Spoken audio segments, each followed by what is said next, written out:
അമേരിക്കയിൽ തെക്ക് കിഴക്കൻ ടെക്സസിലും ലൂസിയാനയിലും കൊടുങ്കാറ്റും ശക്തമായ ഇടിമിന്നലും 4 പേർ മരിച്ചു.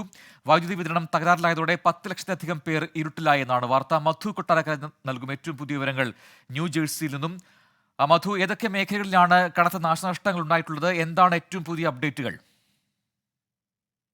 പ്രജിൻ, ഇന്നലെ രാത്രിയുണ്ടായി കൊടുങ്കാറ്റിലും ഇടിമിന്നലിലും അതുപോലെ അതിനെ തുടർന്നുണ്ടായ ഈ കനത്ത മഴയിലും വെള്ളപ്പൊക്കത്തിലുമൊക്കെ വലിയ നാശനഷ്ടങ്ങൾ ഉണ്ടായതായിട്ടുള്ള റിപ്പോർട്ടുകളാണ് ലൂസിയാനയിലും അതുപോലെ തെക്ക് കിഴക്കൻ ടെക്സസിൽ നിന്നും വരുന്നത്. ഹൂസ്റ്റണിൽ 4 പേർക്കാണ് ജീവൻ നഷ്ടപ്പെട്ടതായിട്ട് സ്ഥിരീകരിച്ചിരിക്കുന്നത്. 5ാമത് ഒരാളും കൂടെ മരണപ്പെട്ടതായിട്ടുള്ള വാർത്തകളും വരുന്നുണ്ട്. എന്നാൽ അതിനൊരു സ്ഥിരീകരണം ഇപ്പോഴും കിട്ടിയിട്ടില്ല.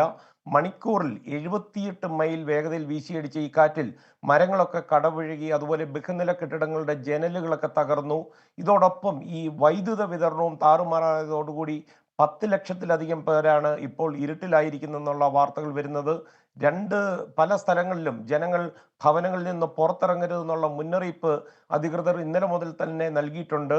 പവർ ഔട്ടേജിന്റെ ഒരു റിപ്പോർട്ട് പ്രകാരം ഹൂസ്റ്റൺ മെട്രോ ഏരിയയിൽ മാത്രം 8 ലക്ഷത്തോളം പേർക്കാണ് വൈദ്യുതി നഷ്ടപ്പെട്ടിരിക്കുന്നത്. കടപുഴകി വീണ മരത്തിനടിയിൽപ്പെട്ടാണ് 2 പേർ മരിച്ചത്. ഒരാൾ ക്രെയിൻ മറിഞ്ഞുമാണ്. ഈ ഒരു മരം കാറിൽ വീണ് നവജാത ശിശുവിന്റെ അമ്മയും ഈ മരണപ്പെട്ടവരിൽ ഉൾപ്പെടുന്നു. ചുഴലിക്കാറ്റിന് സമാനമായ ഒരു സ്ഥിതിവിശേഷമാണ് ആണെന്നാണ് മേയർ പറയുന്നത്. ഒരു ഘട്ടത്തിൽ ഈ കാറ്റിന്റെ വേഗത 100 മൈൽ വേഗതയിൽ വരെ എത്തിയിട്ടുണ്ട് എന്നാണ് ഹൂസ്റ്റൺ മേയർ ജോൺ വിറ്റ്മേയർ പറയുന്നത്. പൊതുസ്ഥലങ്ങളും നിരത്തുകളും ഒക്കെ സാധാരണ നിലയിലേക്ക് തിരിച്ചു കൊണ്ടുവരാനുള്ള തീവ്ര ശ്രമത്തിലാണ് പോലീസും ഫയർ ഫൈറ്റേഴ്സും.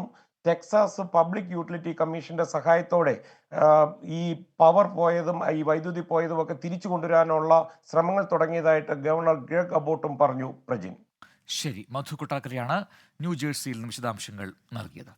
ലോകത്തെവിടെയായാലും ഏത് സമയത്തും 24 വാർത്തകളും ഓഗ്മെന്റഡ് റിയാലിറ്റി പാക്കേജുകളും എക്സ്പ്ലെയിനറുകളും വിശദമായി കാണാൻ ഞങ്ങളുടെ യൂട്യൂബ് ചാനൽ നിങ്ങൾക്ക് സബ്സ്ക്രൈബ് ചെയ്യാം.